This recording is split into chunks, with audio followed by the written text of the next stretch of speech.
اور جب خیمے میں تشریف لے گئے تو یہ بات ام سلمہ رضی اللہ تعالی عنہا سے، جو حضور کی زوجہ ہیں، آپ نے یہ بات ان سے ارشاد فرمائی کہ آج میں نے اپنے اصحاب کو یہ بات کہی اور وہ مجھے دیکھ بھی رہے ہیں، میری بات سن بھی رہے ہیں، لیکن اس کے باوجود کوئی اپنی جگہ سے نہیں ہلا۔ تو حضرت ام سلمہ رضی اللہ تعالیٰ عنہ بہت سمجھدار خاتون عرض کرتی ہیں، حضور یہ اصحاب تو وہ ہیں کہ آپ کے اشارہ ابرو پہ اپنی جان نشاور کرتے ہیں، اصل میں بات یہ ہے کہ یہ سب سکتے میں ہیں، یہ سب سکتے میں ہیں، ہوش میں نہیں ہیں، کیونکہ یہ اتنا بڑا صدمہ ہے کہ مدینے سے آئے سب احرام پہن کے کہ عمرہ کریں گے، 20 دن یہاں رہے، اور آج یہ بات ہوئی کہ سب یہیں احرام اتاریں اور واپس چلے جائیں بغیر عمرہ کیے۔ تو یہ صدمہ تو بہت بڑا صدمہ۔ ہمارے ہاں بھی کوئی کسی کو ایئرپورٹ سے احرام کی حالت میں واپس بھیج دیا جائے تو آپ سوچیں اس کی کیفیت کیا ہوگی۔ یقیناً سارے صحابہ حضور علیہ السلام کے ساتھ موجود اور سب حق پر، اور اللہ کے خدائے وحدہ لا شریک کے گھر کا طواف کرنے سے روک دیا جائے۔ صحابہ اس لیے بھی خاموش تھے کہ ہو سکتا ہے کہ حکم خداوندی آ جائے، کوئی وحی نازل ہو جائے، کوئی حکم آ جائے کہ جاؤ قتال کرو اور جا کر طواف کرو۔ حضرت ام سلمہ نے جب یہ بات سنی تو عرض کرنے لگیں، حضور آپ ایک کام کیجئے، آپ باہر تشریف لے جائیں اور اپنا اونٹ جو ہے اسے آپ ذبح فرمائیں، اور اس کے بعد حجام کو بلوا کر اپنے بال اتروا دیں۔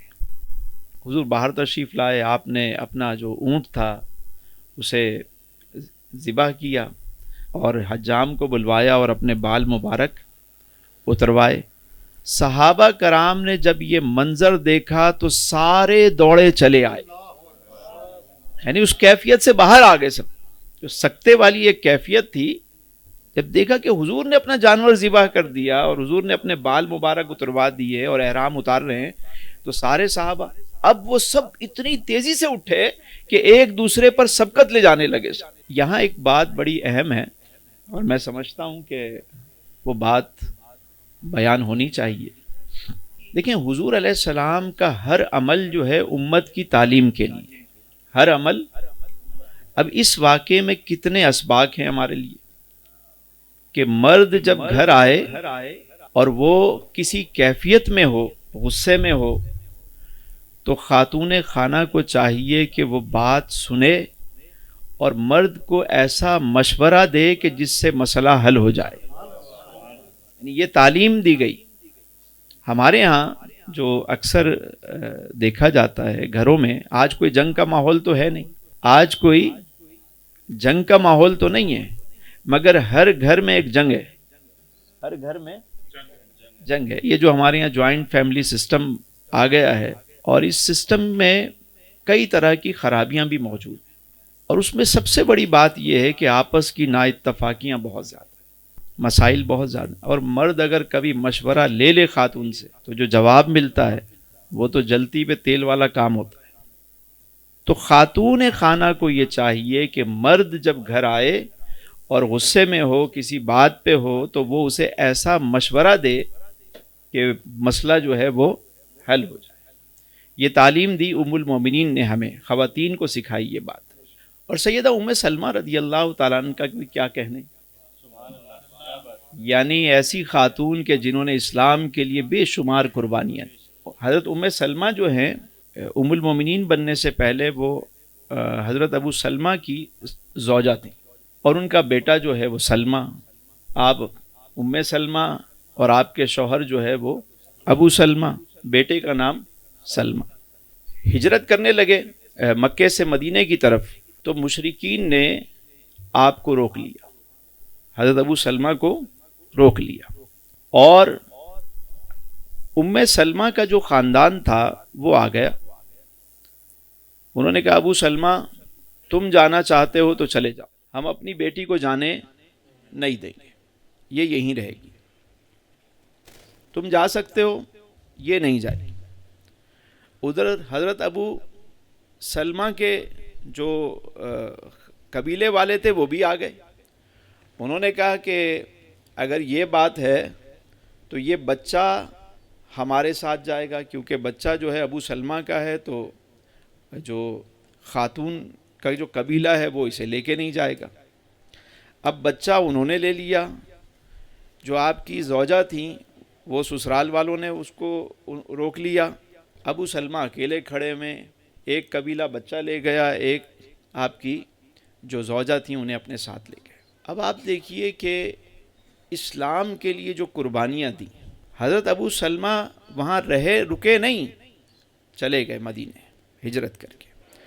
اور حضرت ام سلمہ کا جذبہ دیکھیے کہ بچے کے بغیر 1 سال آپ نے گزارا کیا. یہ بات بہت آسان ہے، اور ہمارے ہاں یہ بہت آسانی سے ہم یہ بات سن رہے ہیں، لیکن کوئی ماں اپنے بچے کو اپنے سے جدا کرے اور 1 دن کے لیے نہیں، 1 سال کے لیے، چھوٹا بچہ 1 سال تک آپ سے دور رہا.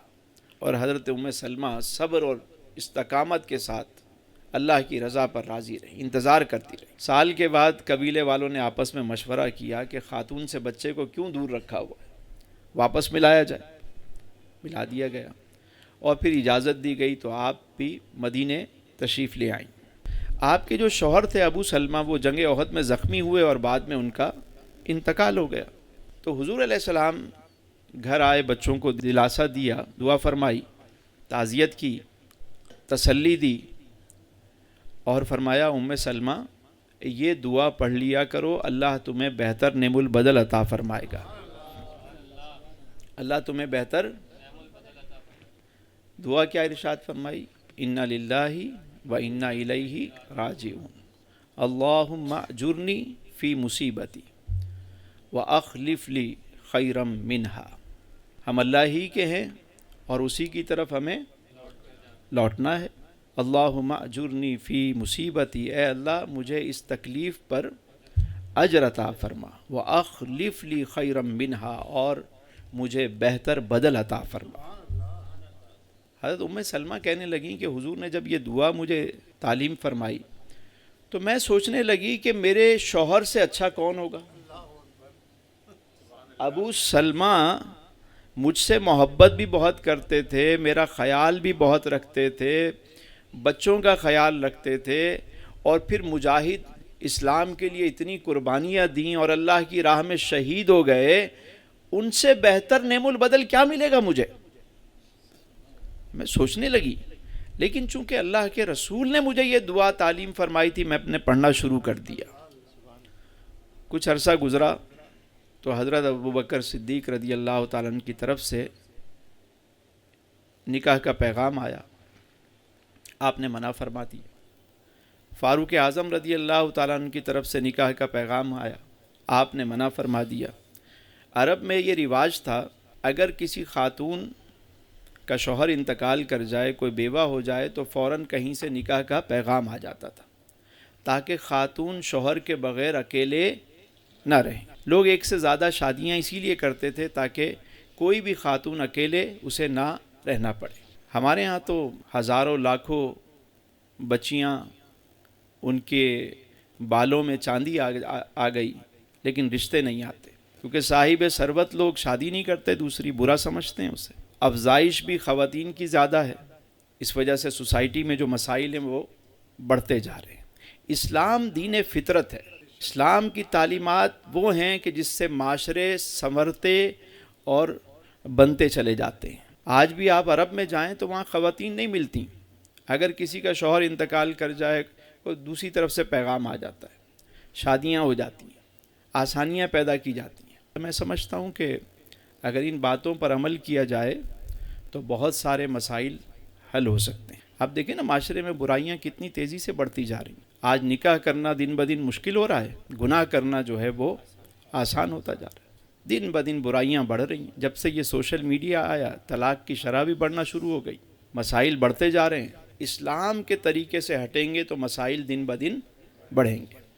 تو حضرت ام سلمہ کہتی ہیں کہ کچھ عرصہ گزرا تو مجھے آقا کریم علیہ السلام کی طرف سے نکاح کا پیغام آیا.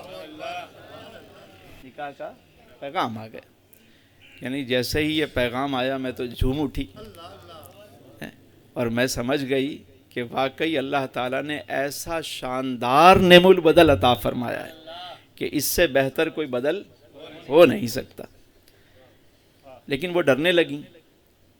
کہتی ہیں کہ میں نے حضور علیہ السلام کی بارگاہ میں عرض کی, 3 گزارشات پیش کی کہ حضور میری 3 گزارشات ہیں. ایک تو یہ کہ غصہ مجھے بہت آتا ہے, مجھے غصہ بہت آتا ہے, اور ایسا نہ ہو کہ میں اپنی اس طبیعت کی وجہ سے کبھی آپ کے مطلب نکاح میں آنے کے بعد کوئی ایسی بات مجھ سے ہو جائے اور آپ اللہ کے رسول ہیں اور میرا ایمان ہی کہیں خطرے میں نہ پڑ جائے. اور دوسری بات یہ کہ میری عمر زیادہ ہو چکی ہے حضور, میں ہو سکتا ہے کہ آپ کی صحیح معنوں میں خدمت نہ کر پاؤں. اور تیسری بات یہ کہ میرے بچے بھی ہیں تو یہ میرے ساتھ ہی رہیں گے. تو یہ 3 گزارشات ہیں میری, آپ دیکھ لیں. تو میرے آقا کریم علیہ السلام نے ارشاد فرمایا, ام سلمہ جہاں تک غصے کا تعلق ہے تو ہم اللہ کی بارگاہ میں دعا کریں گے, اللہ آسانی فرما دے گا. دیکھیے کوئی بات کی جائے خواتین کی طرف سے بھی تو اسے صحیح معنوں میں مطمئن کرنا بڑا ضروری ہوتا ہے مرد کے لیے. صرف ڈانٹ ڈپٹ سے مسائل حل نہیں ہوتے. تو میرے حضور نے ارشاد فرمایا کہ ہم اللہ کی بارگاہ میں دعا کریں گے, مزاج میں بہتری آ جائے گی. دوسری بات یہ کہ اگر عمر تمہاری زیادہ ہے تو عمر ہماری بھی زیادہ ہے. اگر عمر تمہاری زیادہ ہے تو حضور نے اپنے بارے میں فرمایا کہ عمر میری بھی زیادہ ہے, تسلی دی انہیں. اور تیسری بات فرمائی کہ بچوں کے معاملے میں دونوں مل کے ان کی تربیت کریں گے. کیسے دل جوئی فرمائی, ان کے جو خدشات تھے وہ سارے دور فرمائے. اللہ اکبر اللہ. حضرت ام سلمہ نکاح میں آئیں, ام المومنین بنی, اور جب حدیبیہ کے لیے حضور روانہ ہو رہے ہیں تو قرآن اندازی ہوئی تو حضرت ام سلمہ کے نام کا قرہ نکلا, اور پھر انہوں نے جو مشورہ دیا اس مشورے کی برکتیں آپ نے دیکھی.